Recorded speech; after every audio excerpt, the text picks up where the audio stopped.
I am so very excited today. Let's see, Tracy's here. There you are. Hi. Thank you so much for Hi. coming, Tracy and Sorry, I'm a little bit Peter. late. Just a That's few okay. tech problems, but I got there. Yeah, Good to that see you. happens. Yeah. Oh, it's so great to see you.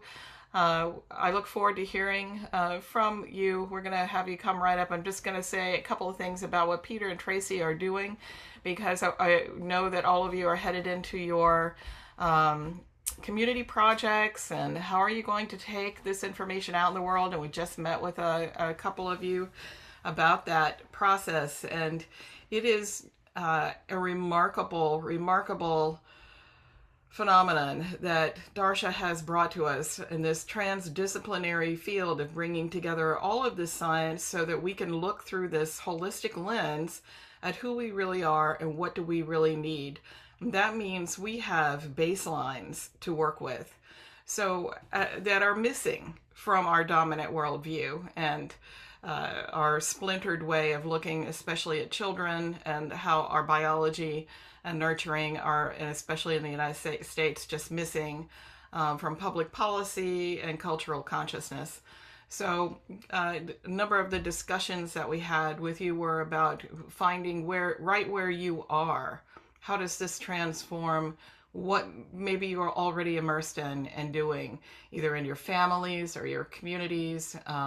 I don't see Miranda here. We're talking about Miranda lives on 150 acres in British Columbia and is already offering retreats for adults. And she's thinking of incorporating play to help our nervous systems just be receptive to imagining what it could be to integrate this baseline for our reclaiming our humanity.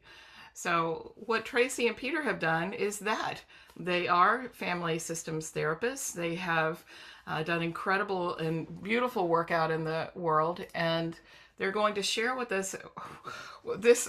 I'm so stunned when you sent your update of all the places you're going, and you were just in Norway at a World Congress and presenting the Evolved Nest, and now looking at training other family systems therapists. So I look forward to you telling us your story about how you perceived and integrated the Evolved Nest science and why and how did it transform what you were already doing in your field. And you're saying that the receptivity to this science and the lens it's helping to provide for our missing baselines is very positive.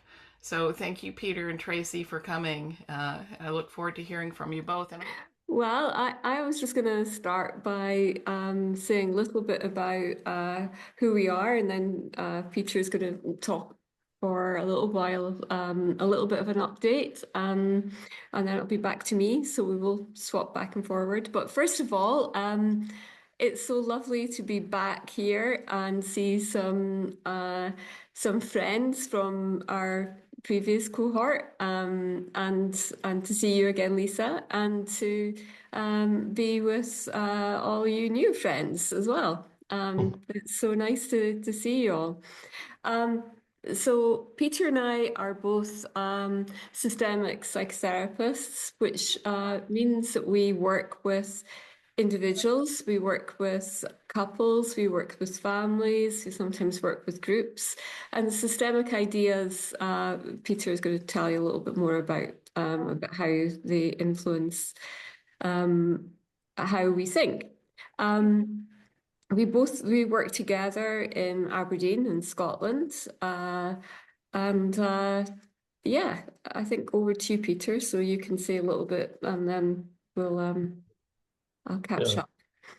yeah. Okay, so we're also trained in other psychotherapies like emotion-focused therapy and compassion-focused therapy, cognitive behavioral therapy. In fact, we were just at a workshop in Newcastle in England yesterday, and sadly, they're very behind where the evolved nest is in that area. So that might be another area that we target later. Um, but within the family therapy field, the Association of Family Therapy, which is the UK professional body that oversees family and systemic psychotherapists, has recently changed its name to the Association of Family and Systemic Psychotherapists. And one of the reasons for that is the term family is a bit problematic because it's very kind of westernized construct, that doesn't really cover other cultures in the same kind of way. The construct of family, as we might think about it, is in the West is like a nuclear family, and that's very much a capitalist, Western capitalist construct. They dismantled the family tribal groups, who were kind of broken down into small groups, so they'd be more easily moved into cities where they could be involved in industrial production, and so we're very conscious of that now, and I think the Evolved Nest helped us become more conscious of that aspect of things in terms of what on earth has happened in the last 10,000 years to lead us to this situation where we've got 1% of the world's population owning 90% of the world's wealth, which is just quite obscene, really, I think. So anyway, we call ourselves systemic psychotherapists, and that's quite pertinent because we're not just focused on families, we're focusing on multiple levels, from individuals, families, couples, groups, but also thinking about the wider context of the society that we exist in, and the cultural aspects that influence us all, and the political aspects, the spiritual aspects, and nature. So we've, quite a few of our systemic psychotherapy colleagues are also doing incorporating nature into their practice. So we try and address all these different levels, and the Evolved Nest is really helping us kind of reach back and bring forward, who we really are. And that's been a real learning process, a very spiritual process for Tracey and I over the last wee while, to realize who we are in terms of our Indigenous backgrounds, and trying to reclaim some of that in our day-to-day practice, and then particularly in our practice with clients. And so over to you, Tracey. Yeah, okay. So I guess I wanted to talk a little bit about how Peter and I have changed personally, and how Peter and I have begun to incorporate ideas from the Evolved Nest into our day-to-day therapy practice. So I guess, first of all, in therapy training, you do a lot of self-reflection. I've done 2 academic studies, both of which were we were given a lot of self-reflection exercises.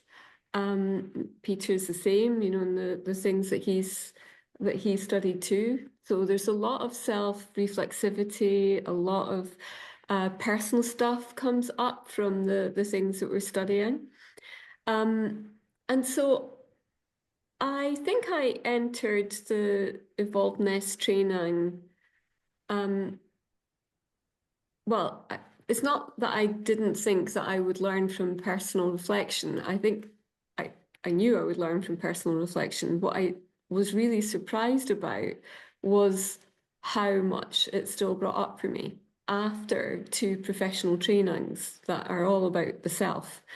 And I think that one of the things that, because Peter and I have talked quite a bit about this, one of the things that really brought up for us was issues around our attachment, not just to, we a lot of attachment theory training. So not just your attachments in relation to parents, parental attachments, which is what we're used to studying. But it brought up a lot for us in terms of our attachments to the earth and our disconnection from nature. I think we both felt that we were already involved in nature, but I think we both forgot that we are nature, and that had a profound effect on both of us and how we see the world, how we live our lives, what we hope to do, both personally and professionally. So the evolved nest was really, really important to really highlight that and bring that home for us.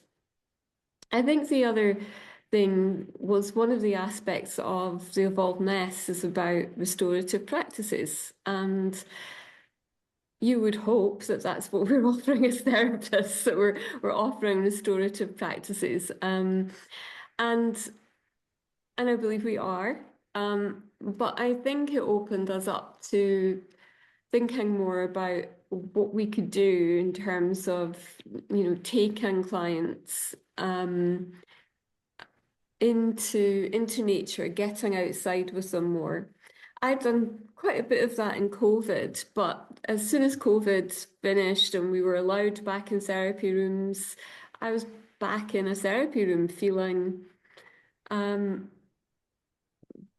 bit sad, actually, that I felt like my biggest resource was suddenly lost to me. And I hadn't fully found a way yet, working on it, but I haven't fully found a way yet to be back to the level of work outside that I was doing during COVID. Certainly in Scotland, the rules were quite strict, and we were not allowed to meet with clients face to face at all for quite some time. But you were allowed to meet face to face if we were outside. So I was astounded at the way that nature showed up for me and the people I was working with. A cloud would come just at the right time to illustrate things, or a bird would arrive and sit with us, or I would notice a difference in a plant or a bush that I had seen or walked past the day before, and somehow that would inspire me. And I started to bring a lot of what was literally around me into the work that I was doing with the clients. And so Peter and I are talking about ways that we could try to do that again, whether it's a project where we're outside in a forest, but I've certainly missed it. I'm not doing enough of it at the moment, but like I said, hopefully change that. The other thing that we noticed a big change in, really felt a big call back into playfulness. And we're more playful in the office. In fact, yesterday I caught Peter humming and singing. And if you know Peter well, you'll know that I hum and sing all the time. But if you know Peter well, that's not something you do a lot of, is it? And so during some of the challenges of the evolved nest, I was trying to encourage Peter into singing more, or just being more playful. And I think we've both noticed that transfer into client work. I'm used to working with children, and I'm used to being really playful with children and adults when children are present, but I haven't been good at being playful with adult clients. And so I've started to introduce my adult clients to the toys in the room, and not just for soothing purposes, but for playfulness, and it changes things up. So I've also we're both given homework or playful prescriptions about spending more time in nature, but also spending more time being silly, spending more time actively thinking how people can be playful, introducing that back into families. There's one couple that I'm working with at the moment where they kind of lost one another during COVID. It was really, they felt both cut off from one another, and they were, I can't give you personal details, but they were both in very extreme situations. And they have rediscovered a lot of their connection through the playful exercises that I've given them, that they've taken into the family, and they have two children with autism, and they've really noticed a difference in their family communication. So that's another way that the Evolved Nest has changed what we do. We always felt that welcoming our clients was an important thing, but I think after the Evolved Nest course, it really made us think about how could we pay attention to that even more. And we've been doing that in small ways, like being much more aware of what we have in the room and available to clients. Asking clients actively if there are things that they would like to have in the room or things they'd like to have removed from the room, because sometimes you just don't know, what trigger might be present. And we've been paying a lot more attention to slowing things down at the start of therapy. So the focus has been much more on the welcome and just holding that as an idea that is the components of the Evolved Nest are fairly easy to remember once you've got them down, right?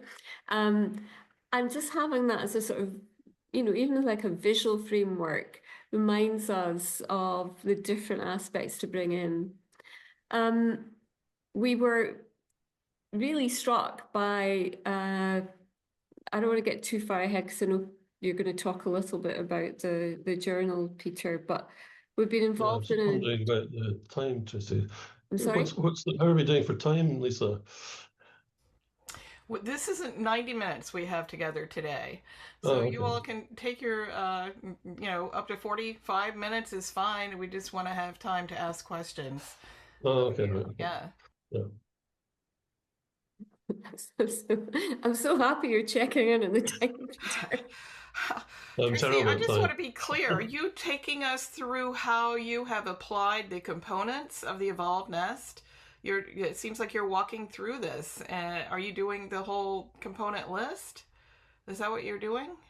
Because you were talking nature and then restorative healing practices and play, and now you're talking about a welcoming social environment. And I'm just stunned. I think that is remarkable.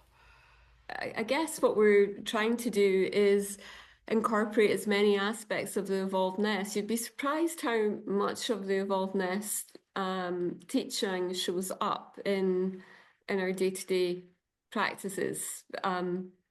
It's all there in the client work. It's all there. Is it okay to keep going? Am I okay? Yes. Yeah. Are you or do you want to swap around, Peter, or are you just worried about? No, I just thought I was wondering Okay. how much longer you'd be. Okay. Yeah, so I guess, one of the other aspects of the Evolved Nest is breastfeeding. And yeah, it's been amazing how many, young mums I've been working with who have brought that as an issue, either in their family, because breastfeeding brings up a lot for families. And I'm thinking of, someone at the moment who her mum chose not to breastfeed. she just didn't want to do it for whatever reason. I don't think she even tried. I think she just said, "Oh, I don't think that's for me. I don't want to do that." And so this person, you know, is now a nursing mum and brought up her grief. And I think I might have missed that before. Because often in therapy, there's so many things to explore, and people give you a lot of information. And I might not have heard the grief quite as much as I did. It made me explore something with her about, because it wasn't just about the fact that she hadn't been breastfed, it was something about what was happening now in the relationship between her and her mum. Because she had chosen to breastfeed, her mum hadn't chosen to breastfeed, and her mum felt that she had nothing to offer her. And so there was a bit of a disconnect about how much this young woman felt she could take to her mum and how much her mum could contribute.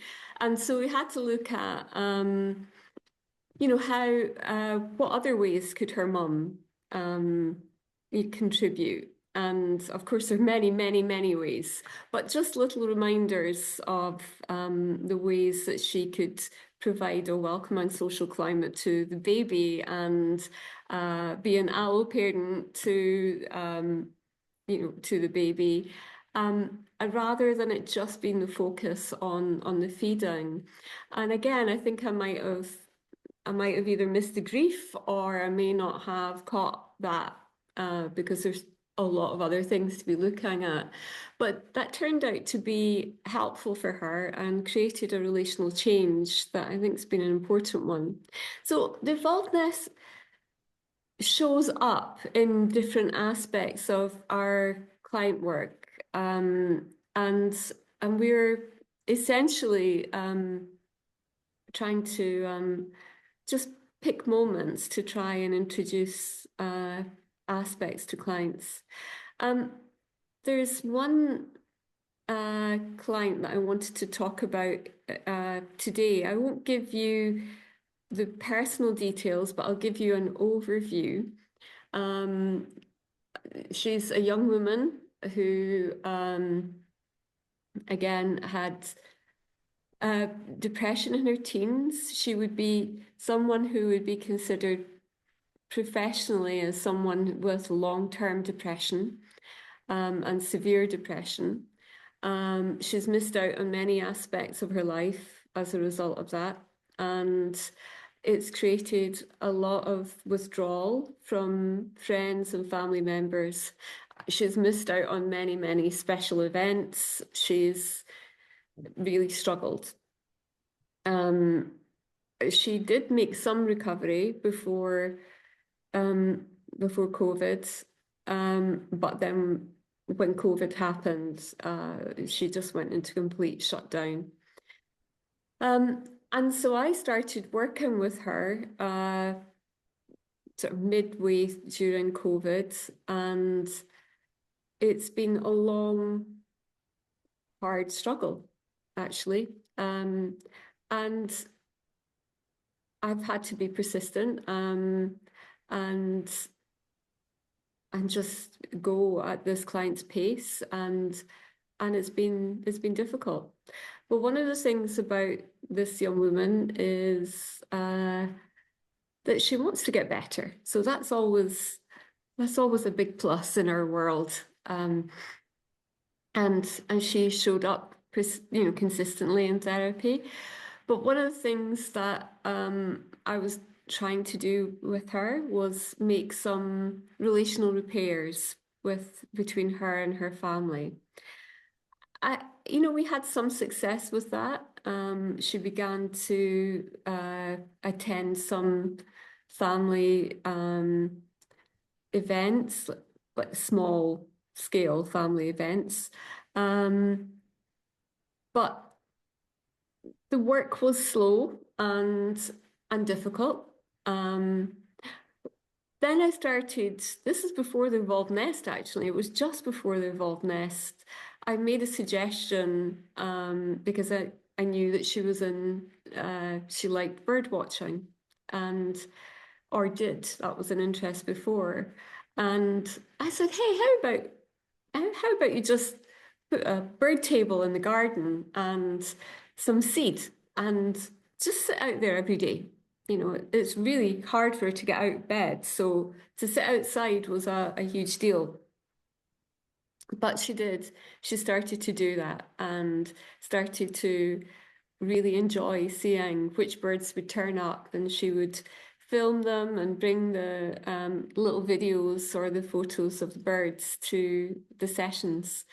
And then I started doing evolved nest training, and she'd made a little bit of recovery by then, and we'd been working along with her mum and her dad and her partner, and she'd made some progress in that she was willing to have conversations with them. Couldn't do much about some of the painful things of the past at that point because she didn't have enough resilience yet. And this brings me to my point that I think that one of the things that the components of the evolved nest has done for her is I think it's helped bring and build resilience. And one day, I just shared with her about, she was talking about how hard it was to be in the world. And, she, a few months earlier, had been suicidal, and she was still finding it hard to be in the world and relate to people. And I said something like, but this is not how we were meant to live. And I shared with her about the evolved nest. And I said, for this amount of time in humanity, we've lived in a certain way. And in this amount of time in humanity, we've lived cut off from each other. And I said, it's your heritage. It's how, it's your heritage that we should be all connected in community with one another, connected to nature, connected to one another, and living in ways that mean that we show up for one another. And I told her a little bit about the evolved nest because she just sort of stopped in her tracks when I said that. She said, how did we used to live? So I was like, oh, okay, let me tell you. So I started to just share a little bit with her about small band hunter-gatherer groups, how we used to live, what we're forgotten, and the importance of community. And I didn't think much more of it, but it came back.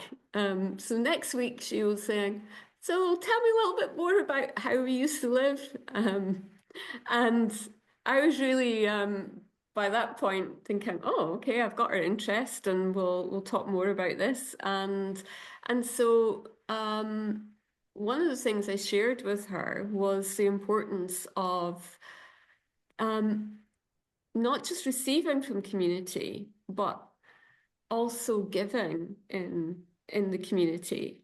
And that we recover not just by receiving, but by giving, because we connect. And something must have, sunk in, because that sowed a seed. The other thing that was happening at that time was one of the other things I'd suggested was getting out for more walks and being in nature. And her dog was her dog wasn't well. Her family dog wasn't well. It was very old, and so she would missed going out for walks. And I said, here in the UK, we have this thing called Borrow My Dog. Maybe you've got programs like that in the States, I don't know, but you can sign up to borrow someone's dog. Maybe they need help that day, or maybe, they're going away for the day. And so people sort of match together. So she started to, she posted that she'd be willing to walk someone's dog. And so that person got in touch and she started to look after this person's dog. And so she was out every day walking and guess what? In nature and responding to nature and coming back with photos of nature. And then I said, hey, let's meet at the park. You bring the little dog that you're looking after, and I'll bring my two dogs. I have two golden retrievers, a mum and a daughter. And so we met in the park. And this brings in another aspect of the evolved nest, the playfulness aspect of the evolved nest and the importance of play. And we were running around in the park, chasing after the dogs, catching the balls. And it really helped us bond, actually, because there we were being silly together for the first time, because all our work had been really heavy, really serious. So it created a relational shift in us that was really important. It was lovely. And so since then, not only has she continued with Borrow My Dog, she's also signed up for a charity that is a charity when people go into hospital or if they're elderly and unable to get out of the house, but they would still benefit from having the companion of a pet. Then sometimes people need help with that. So she's signed up to be a helper with that charity, which is just wonderful.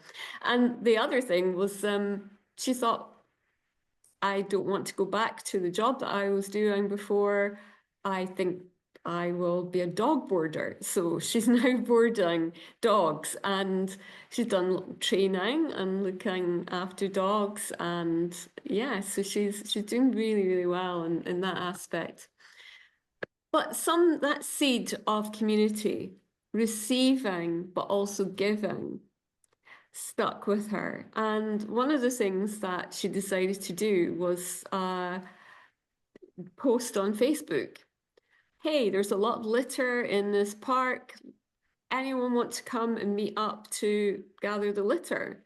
And so people in the community, started to respond to her saying, because she didn't ever leave her name, so they'd leave a post saying, hey, thank you to the girl who cleaned up the park. Let me know when you're going next. I'll come with you. And so, people were responding to her. And her affinity with animals started to become more apparent. And if there was ever a lost dog or a lost cat in the community, people were contacting her on Facebook because they thought, hey, she might help. And so suddenly she felt like she had a place. She mattered. And what do we know about how important it is to feel like we matter? It's really important, right? So she mattered. And then someone said, maybe you'd like to join this community group where, we do community projects together. So she joined that. They had like a little Easter egg hunt for children in the community. And she was there helping with face painting and all sorts of things. She cleared all the snow with a whole bunch of volunteers. And so she's very active. The other thing for her was the paying more attention to the relationships. She had more capacity for her resilience had grown and she had more capacity for the relational work with her family. And she felt more ready to do repair with her brother. And it made it more possible to invite him into a session. And then with her sister, and then with her mum, and then with her dad, and then with her grandmother, and then visiting her grandfather's grave, because she'd missed out on important grief moments of family grief because she'd been so shut off for so long. And she's living a very full life. And for the first time last week, because I've been seeing her weekly, which is quite unusual. I normally see clients fortnightly, but I've been seeing her weekly at her insistence. Last week, she said for the first time, you know what, I think maybe I could start seeing you fortnightly. I don't think I need you so much. So I was thrilled, really, really thrilled. So those are the ways. I thought it was good to give you a case example to show you the difference that the evolved nest is making to me and to my clients and Peter's too. Thank you. Peter, you might want to add to that. Yeah, I think it's been a very important part of our development. We're still developing and trying to figure out how to incorporate the evolved nest into our day-to-day psychotherapy practice, but it's definitely enriched us and enriched our therapy, and many of our clients are very curious about it, and they're definitely benefiting from it. The other thing that we've been doing in terms of promoting the evolved nest as nested ambassadors is we thought about having a kind of broaden and build approach where we kind of broadened out into the areas that we have some sort of influence over, and that's with our clients, but also with our psychotherapy colleagues. And so we've been in our day-to-day lives, we obviously practice therapy, but we've been offering ourselves and being invited to conferences around the UK and in Europe. And we more recently had a conference in Bergen on the 27th of March, which was a World Congress of Family Therapy. And this was a great opportunity for us to network with people. We presented a workshop on the evolved nest in family therapy. And it was fully, but in fact, there was people couldn't get into the workshop because it was so full. But there was lots of people who were outside wanting to come in. And there was lots and lots of interests. People came up to us afterwards, and we kind of exchanged lots of information with them about contacts and so on. And then subsequently, as a result of that, we were invited to speak at the UK Association of Family and Systemic Psychotherapy National Conference in Glasgow this coming September on the evolved nest in family therapy, and also to provide a workshop there. And then in addition, we were asked to provide a workshop for the European Association of Family Therapy Conference in September this year, which is focusing on couples therapy, and that's based in Crete in Greece. And so we're presenting on that, and we've developed this method called the Mirrors of Possibilities method, and there's also an incorporation of the evolved nest into that. And in addition, we've been invited to present at a conference in Birmingham in the UK in 2027 on what's called the Coordinated Management of Meaning, or CMM conference. So CMM's a form of communication was developed in the USA, and we're also sort of quite involved in that organization. So we're going to bring the evolved nest into that forum, which will be attended by lots of people from around the world. So and we're hoping that we're kind of spreading out like a kind of rhizome network. We're kind of spreading out naturally and making connections, and people seem to be very, very interested in it. So it's just happening naturally rather than us forcing it in any way. Over to you, Tracey.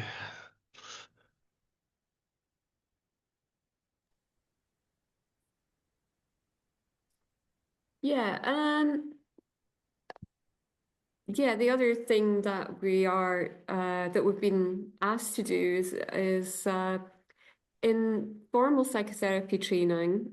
This is one thing that we really, really hoped would happen. So we're absolutely thrilled that it has. So it's one thing, like going to conferences and telling professionals about the evolved nest. That's great, and we're really pleased at how that's worked out. But what we really hoped was that people who train systemic family therapists, that they would be interested, and because then as people are qualifying as systemic psychotherapists, they already have had teaching on the evolved nest as part of the curriculum. So that was a big goal for us, and we were really thrilled that we've been asked to do that in Birmingham on the master's degree level trainees, and also on a training program for systemic psychotherapists in Crete in Greece. So that's one big plus. Back to you, Peter. Yeah, another thing we've been doing is we've been writing. So we're trying to think about kind of multi-layered way of doing this, in terms of like conferences, workshops, training, client work, but also writing. So we were, previous to our involvedness training, we were invited as guest editors of the Australian New Zealand Journal of Family Therapy to produce a special edition on kinship, Indigenous worldview, and oral traditions informed family therapy practices. And then in the run up to that, we came across Darcia Narvaez in her work. And then we coincidentally, she happened to be coming to Glasgow where we met her, and then she subsequently agreed to provide a paper for this special edition with her colleague Elizabeth Barrett on the evolved nest and family therapy. And also we contacted Four Arrows, and he provided a paper on his kinship Indigenous worldview and cat fawn approach, which has already been mentioned. It's been published, and it's already been mentioned in various parts of Australia to do with other forms of training. And we provided a paper as well called the Journeying Through the Mirrors of Possibilities, which incorporates the evolved nest and kinship Indigenous worldview. And we've gathered together a large number of people from around the world who've written papers. So it's now the largest special edition that the Australian and New Zealand Journal of Family Therapy have published, and it gets formally gathered. All the papers get formally gathered into a special edition in June this year. So we're really quite excited about that, and we're hoping other things will come. And one of the other things that has come is we've been following the Bergen workshop. We've been invited to provide a paper on the evolved nest and family therapy for the UK Journal of Family Therapy. So it's keeping us very busy, but we're really quite excited and very, very encouraged by, like Lisa has been very encouraging, and Darcia, in supporting us in this process, which is really, really exciting, actually. So hopefully that will inspire you guys to do a few things yourselves. Tracey, did you want to add anything?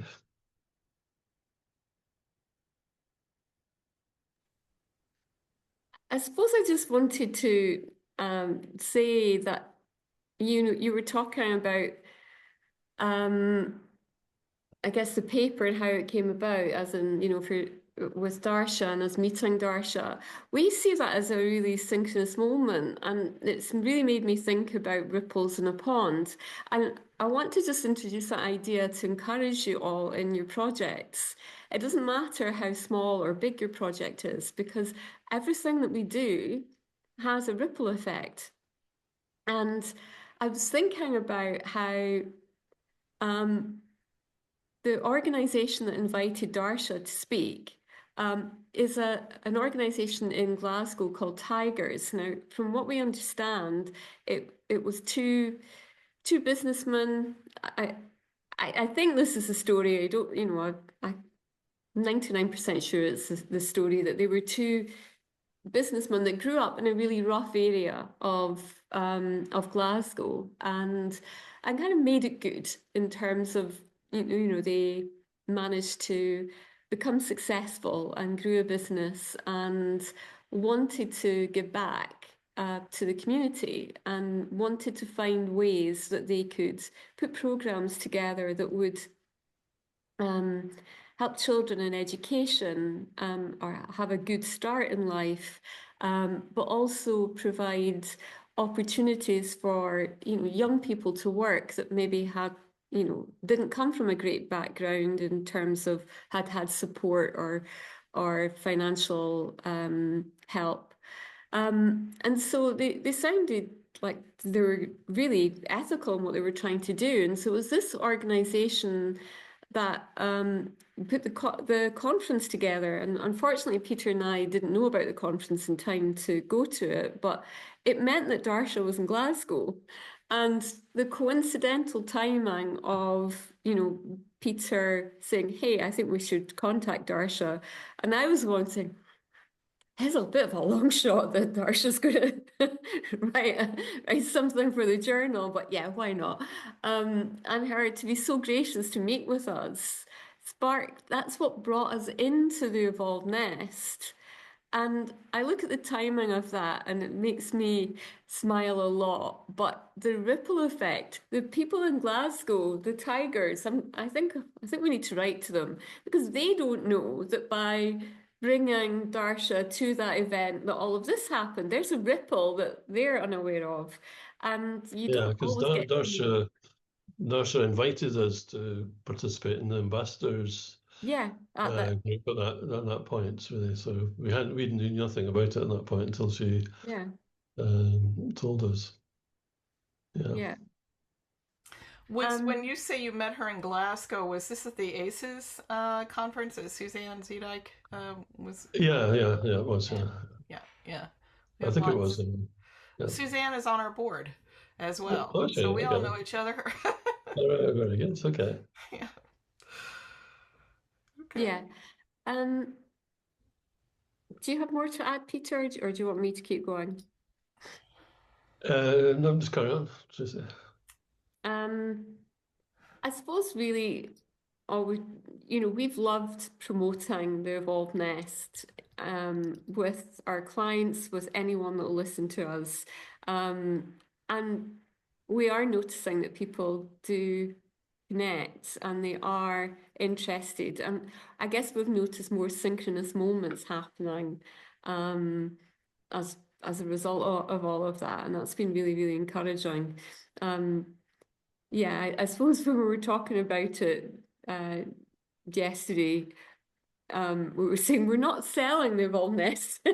we're just genuinely telling people about how amazing it is, and it's just been really lovely to see how they've been curious and engaged with it. And I suppose just to finish off, we're enjoying the process. We really are. And we're so grateful and so thankful that we got to be a part of the beta cohort group and be asked back today. I think that's it. Unless you have anything else, Peter. No, that's it. Okay. Thank you both so much. I loved your case study story, and I loved hearing about all the different ways, as you're saying, Peter, there's so many different tentacles to put out there and different ways to serve and transform, from trainings to just the in-person presentations and therapy itself. Wow, you all have a tremendous amount of work ahead of you. But I do have some questions here for you, so I'm going to just open up the floor. Is that okay? Yeah. Okay, so I think Douglas has a question for you.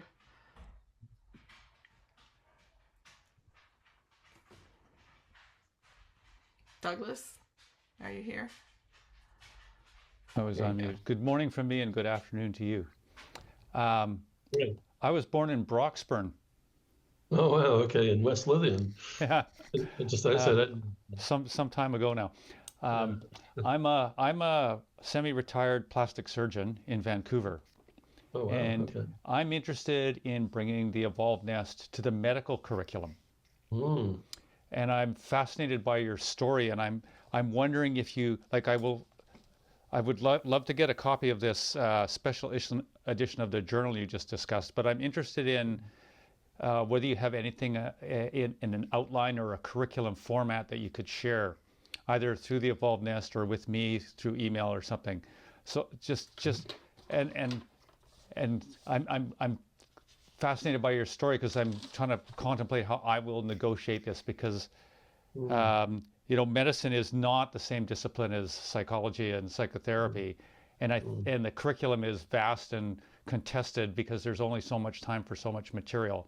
But I think it's fundamentally important that physicians would understand the basis of how humans evolved to live, and they don't. So anyway, so that's just my polite ask. I had one really interesting specific question for Tracey about the breastfeeding issue and about the client you described. I'm wondering if the experience of males who have not been breastfed is different than the experience of women who have not been breastfed, because males are never going to breastfeed. Like they may support someone who is, but it's like I'm just curious if you've noticed if there's a difference there, or if... Yeah, that is an interesting question actually, because Peter and I, because we were going through all the components together, a lot of our lunchtime conversations were about,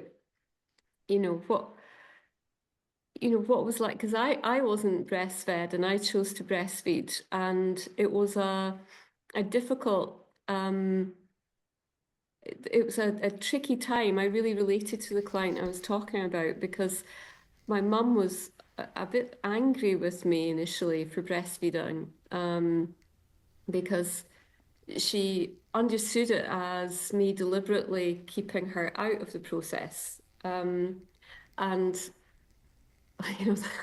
it wasn't what was happening. But yeah, you and I have had some conversations, Peter, about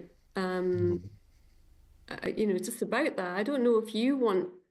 I'm not sure I've noticed it with clients because I'm working mainly with female clients, some male clients, but it's not really come up with the male clients that I've worked with.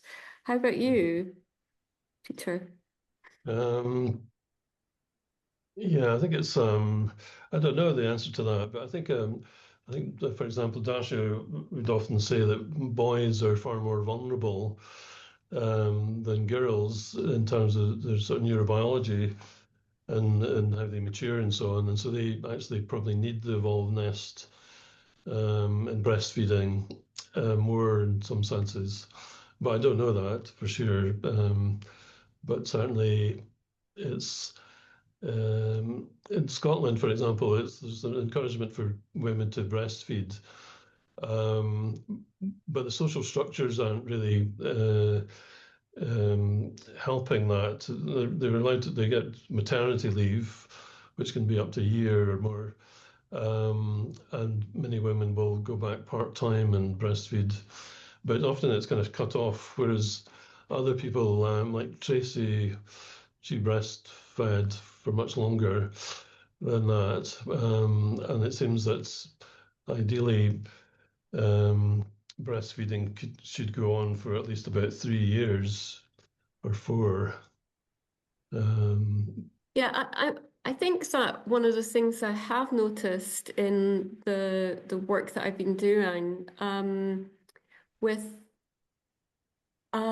women who are deciding to breastfeed for a bit longer than that maybe either their mothers did or their friends have, it's been tricky in the couple relationships. I've had 2 case examples where mothers have brought up, this is really beginning to have an effect on my relationship with my husband.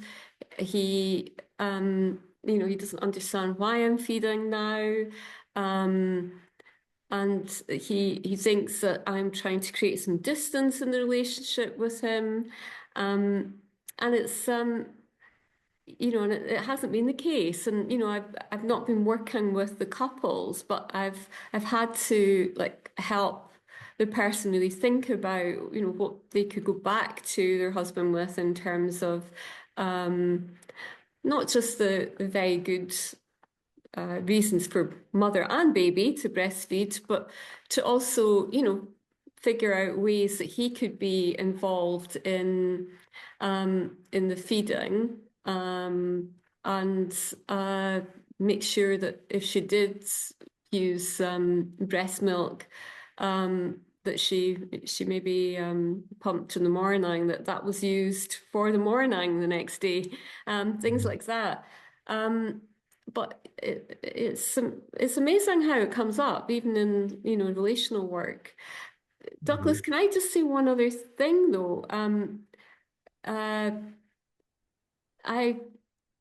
LinkedIn, I've been deliberately trying to. I've not really been a big LinkedIn person, but in the last few weeks, I've been deliberately trying to boost up my LinkedIn profile, because we're about to start posting a lot about the Evolved Nest, and then also the Indigenous journal that we're part of. So I was already connected to a doctor in Holland, and now I've got some of his connections and other connections. And I noticed a post this week from someone in the medical profession who was talking about wanting to take systemic ideas into the medical world. And then someone else had posted about ideas from nature. I thought, oh, I'm loving this, because I post about ideas from nature and taking those ideas into the medical profession. And it was a doctor encouraging other doctors to think similarly. I'm going to revisit that, and I'll let you know about it, because it all fits in together. Yeah. We have a program in Canada called PARCS, P-A and then R with an X. And it's a PARCS prescription program, and we can prescribe nature for patients. You can write a prescription, they can go to the provincial or federal park and get in and go out and Love it. But I think it was something like that, actually. So about prescribing wild swimming or prescribing walks in nature. So yeah, that's great to hear. Yeah, it was great to hear what you're attempting to do there, Douglas, as well. I used to teach psychiatrists in training, and I didn't like psychotherapy, but they were very, very. I think it's just the nature of the training the medics go through. It's very compartmentalized in some ways. But what I was surprised about was they were quite systemic thinking as well, and I think. Some of the ideas about breastfeeding are remarkable. How the baby sends information through the breast to the mother to get more of certain minerals and all sorts of things. There's real circular process going on there, which I had no idea about before. But I would imagine the medics, were very, very fascinated by that aspect of things, and the benefits, the neurobiological benefits of it are enormous, really. So we are on the breastfeeding component now, and okay. Yeah, so all of this is very timely. The discussion is, and going into and reading all of Darcia's work on just how compromised the cultural bias against breastfeeding has made. It just made it difficult for mothers to do it at all. Tom's had his hand up for a while over there. Tom, thank you for your patience. Yeah, no problem. I just wanted to ask both of you, Tracey and Peter, about restorative healing practice as psychotherapists. And my thought is this, is that, of course, I heard you describe even how your clients have had evolvedness needs omitted during their childhood. And my question is, do you do any restorative healing practice to meet those needs or help the client meet those needs as adults? And if so, how? Yeah.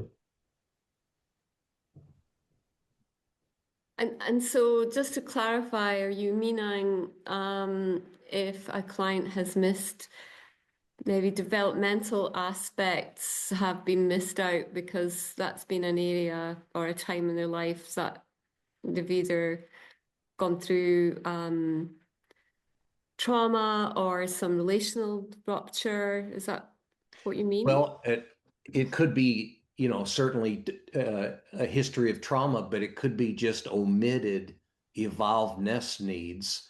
So I think Yeah. you even mentioned one, for example, where you're trying to promote playfulness with adults. And maybe Yeah. they didn't get that need met as a kid in Yeah. their evolved nest. So that's Yeah. just one example. Another one that occurs to me is touch. I don't know about Scotland, but the US is, we're pretty much touch deprived, generally speaking. And I wonder, again, that would be an example of promoting positive, healthy physical touch to meet that need as an adult. Yeah, I mean, playfulness is definitely something that I've focused on. And it's making me think of someone that I was working with who, grew up without a father, and didn't have these experiences of going out to kick a ball or run around and play tag or be there, when grew up in inner city London. He didn't have a lot of access to nature. And on becoming a father, he was very aware even of the gaps in his reading, in terms of like stories that most kids may have grown up with. And so I said, well, this is something you could give to yourself now. And so he went, during his wife's pregnancy, he went back to read a lot of the books that he wished he'd read or had read to him. And his wife would read him some of the stories. And that was very soothing and healing for him to be read to. And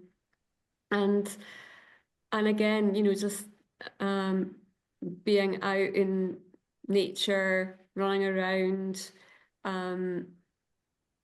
So yeah, I mean that's the sort of example that's come off the top of my head.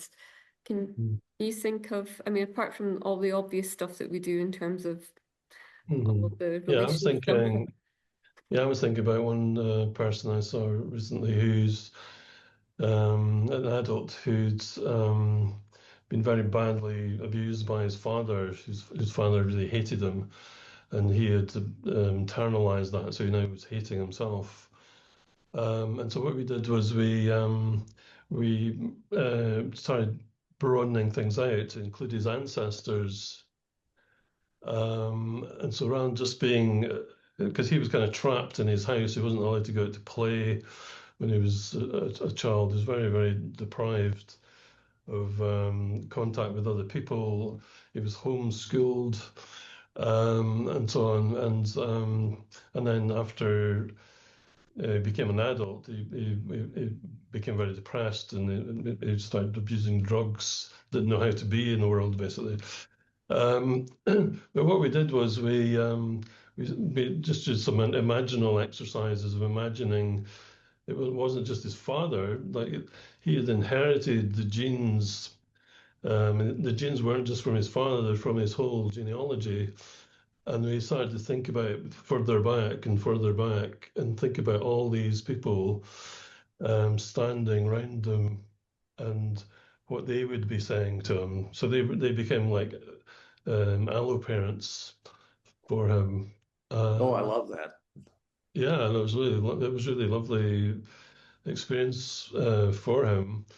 And so he developed relationships with them, so internal relationships he could turn to if he was feeling depressed, rather than just hearing his father's voice in his mind. We wondered about, well, what would his grandfather say to him? You know, what would his grandfather say to his father about the way his father treated him? You know, what would his great grandfather say?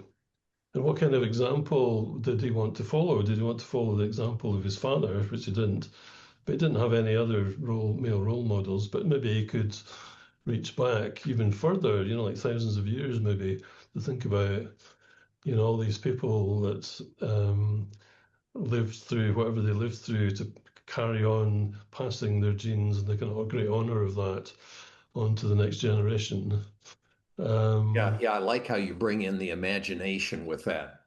Yeah, it's really with a lot of people with that kind of history, it's really important. The imagination is full of multiple possibilities, you know, and it's very enriching, I find, for people. But the evolved nest, I wouldn't have really done that or thought about that had we not been participating in this was during the time that we were doing the training with the evolved nest ambassadors group. Yeah, that was really quite transformative for him. And in fact, he was very sort of cowed and very pale, but he started to stand up right, and the sort of color came into his face, and he was really enlivened by the whole thing. It was quite remarkable to see the impact of that after all these years of being so oppressed.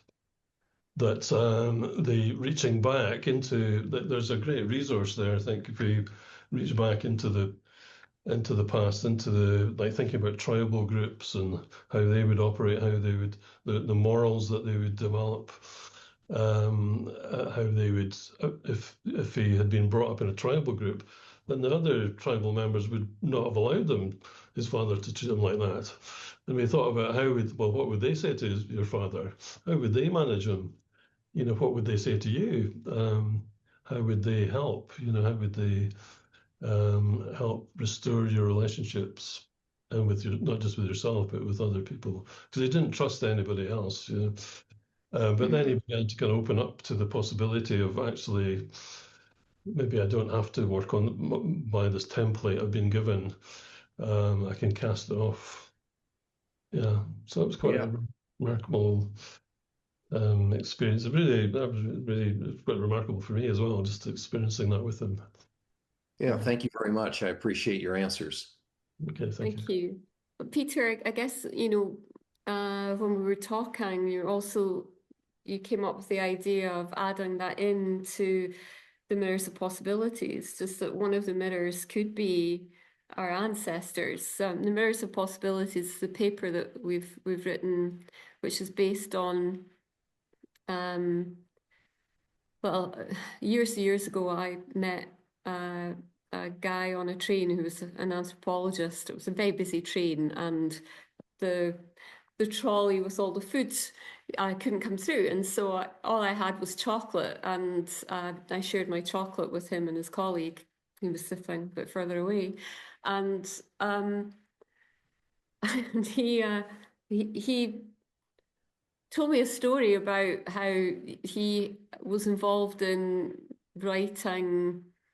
I think as an anthropologist, he had a specialism on something particular that related to part of the Raiders of the Lost Ark, one of those movies, one of the Indiana Jones movies, not Raiders, but one of them. And it got us into a discussion about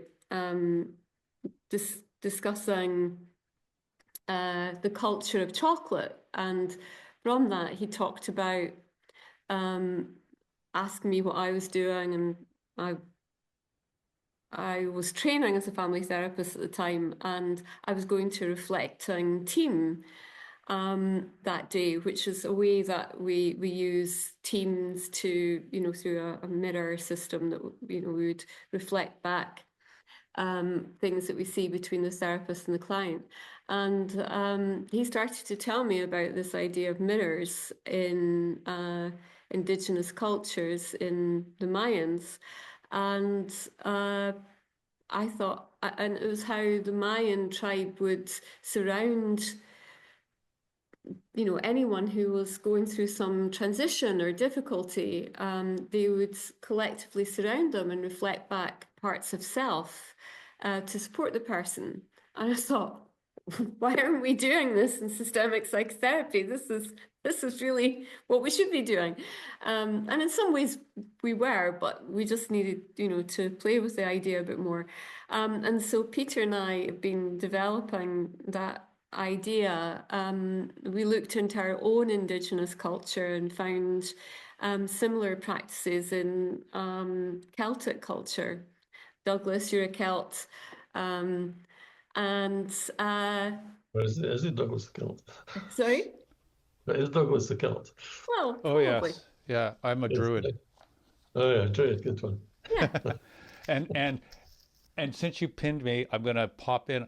I was going to ask you about how the diaspora connects with its Indigenous European culture, because if you look at the people on this Zoom call who are in North America, like we're not Indigenous to where we live. No, And no. I've been to a couple of courses, and one particular with a young lady named Layla June Johnson, who's half Scottish and half Navajo. Yeah, She no, talks about yeah. her June. group Wait, is I want rehuman. to just point out, I want to hear the answers to your question too, Douglas, but Amy's been waiting a while and we're coming up on our time, so I just want to Sorry, make sure. Amy, I didn't see your No, hand that's on your good. bookshelf. How about we take Amy and then we'll come back to the Indigenous question, because that's a good one. Okay, Amy. Thank you. And not a worry, Douglas. I don't want to hop in if you're on a roll back and forth, but this has been so fascinating. Tracey and Peter, thank you so much for everything you're sharing. I love hearing about how you're integrating the Evolved Nest into your practice on the ground and with families, and from taking a systems approach to families. I'm a researcher, but with a developmental systems and family systems slant to my work and research around family well-being. So it's just wonderful to hear what's striking a chord with people, what is helping them return to baselines. And that's the concept I'm curious just to hear a little about. It's one that keeps coming up. It's so foundational to the Evolved Nest, is this idea of returning to baselines and knowing what our baselines are as humans.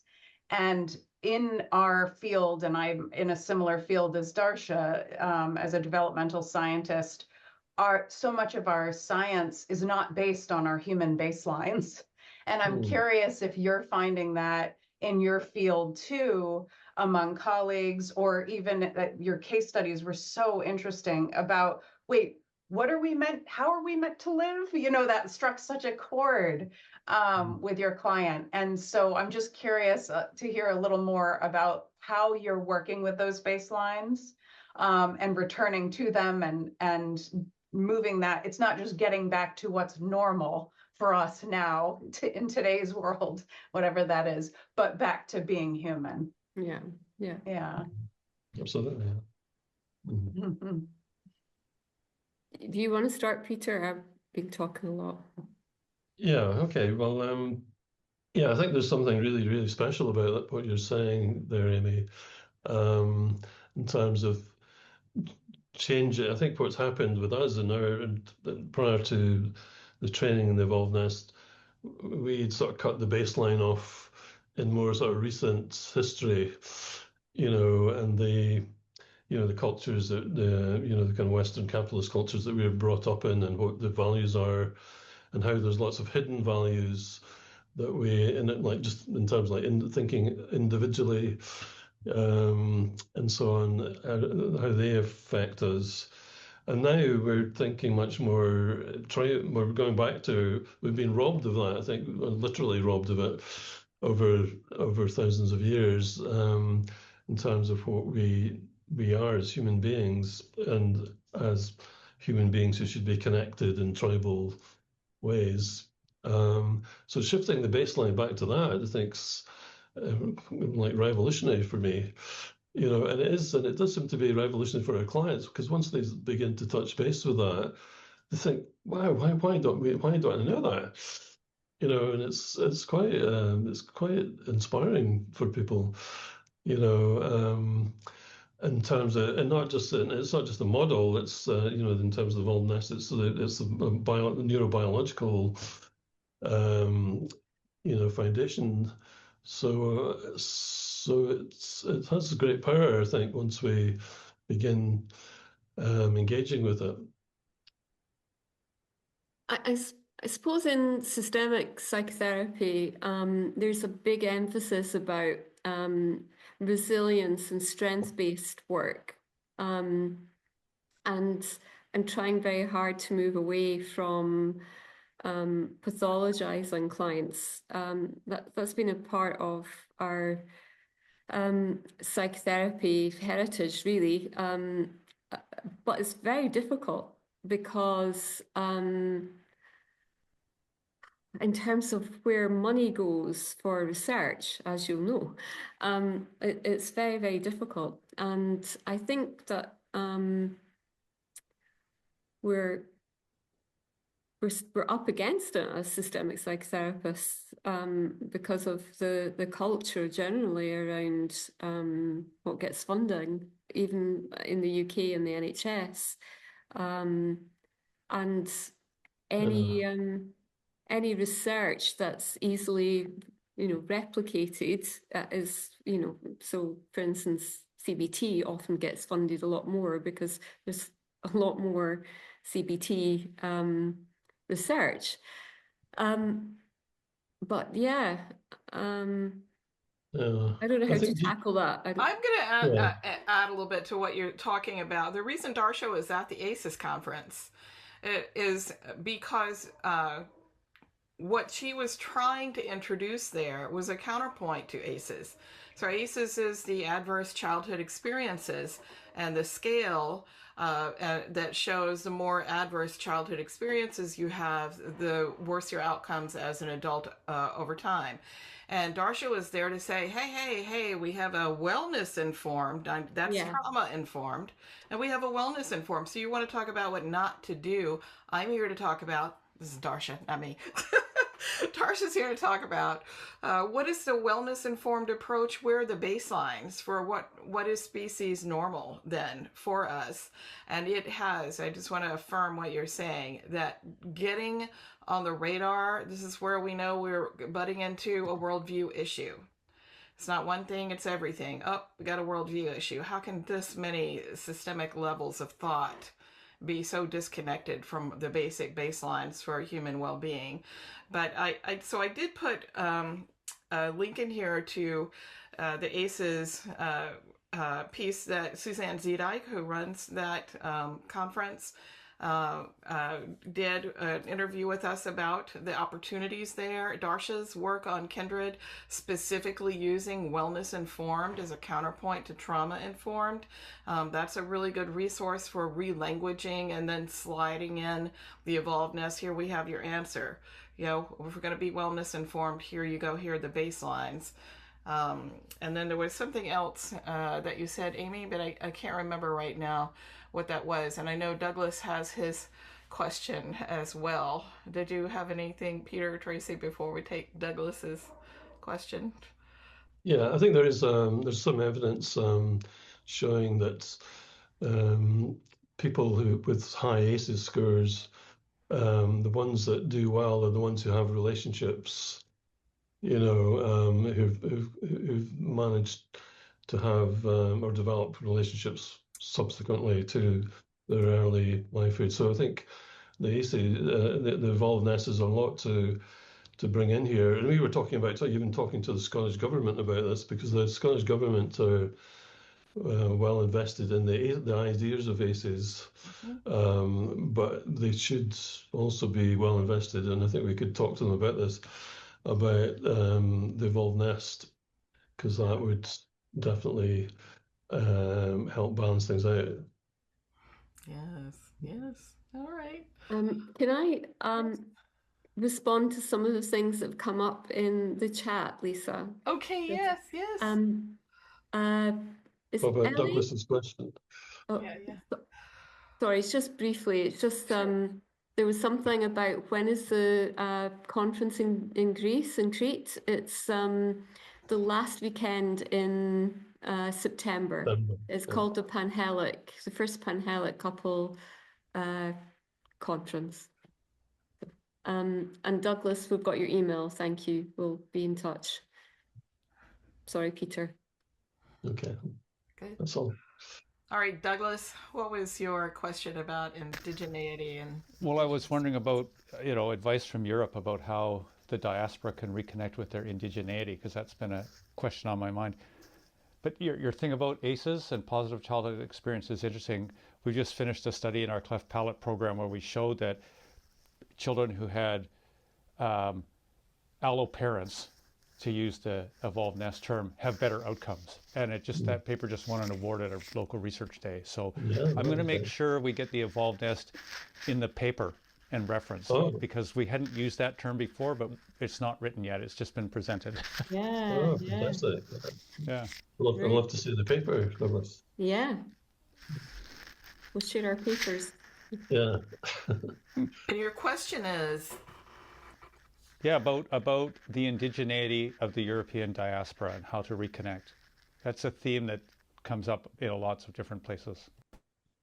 Yeah, I think Lila Jin's writing on that's really helpful. Because she has some indigeneity from North America, but also in Scotland and England, I think. And she talks about how the trauma that was, the sort of genocides that were happening in Europe over many hundreds of years, and how they traumatized the population, who then, for example, in Scotland, and many people were in the Highland clearances, many people ended up in Canada and USA, and then they began to do the same to the native population, where they exploited them, and the sort of genocides that were our ancestors were responsible for as well. So I think there's a big issue about trauma, intergenerational trauma, and then I think even just beginning to talk about that might be helpful as a starting point. Because there's a silencing that happens with trauma. The stories get cut off, and there's a silence about not talking about things. Like in Scotland, for example, like it was banned. You weren't allowed to talk about some certain kind of Gaelic practices, or tartan was banned. Like stories, they killed a lot of the storytellers and skinned them alive. And all sorts of horrific things happened to them to dismantle the culture. And so in the culture, there's a lot of silencing, but we can see it in the papers that were written for the Australian New Zealand Journal of Family Therapy, from different peoples around the world. This kind of silencing is part of the impact of the dominant worldview culture.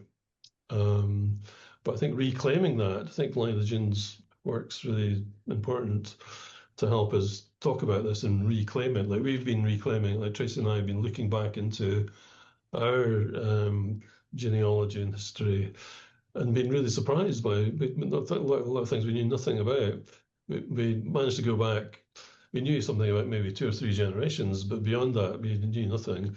But now we're going way back to look at our gene pool and so on, and it's very heartening to do that, because it really reconnects us with who we are. So I'd imagine. Oh, sorry. No, good. I was going to say, in terms of Celtic practices, in the UK, Ireland have managed to hold on to much more of their Indigenous story than other parts of the UK. And one of the things that happened, because a number of other European nations tried to conquer us and invaded our lands at various points, including the Italians and Vikings. The Vikings. The Vikings, that's what I was looking for, thank you. But especially around the time of the Romans, a lot of the Celtic spiritual practices, it was part of the spiritual practice not to have things written down. The tradition was oral tradition. In fact, the Gaelic word in both Scots and Ireland, and in Ireland, literally means it means mouth story. Folklore means mouth story, and so there's been an upturn of interest again in Scottish folklore and practices, traditional practices, finding like I grew up with a grandmother who taught me a lot of the practices and what she would call the old words for things, which were Indigenous words. I grew up with that, but most people didn't. And a lot of the practices are coming back, but they're coming back as festivals that are not necessarily what I would call spiritual. They're more about just, gathering together and having fun. So there's still a way to go with really connecting back in to our Indigenous spiritual knowledge in Scotland. A lot of it was wiped out with all the witch trials, but there's a company in Scotland that are an ethical company that are doing a lot of funding of women's projects, and one of the projects is about looking after the ancestors, or the descendants rather, of the ancestors who they've managed to find out from records who'd been murdered in the witch trials. And so there's some commemorative things happening now that are really important healing practices.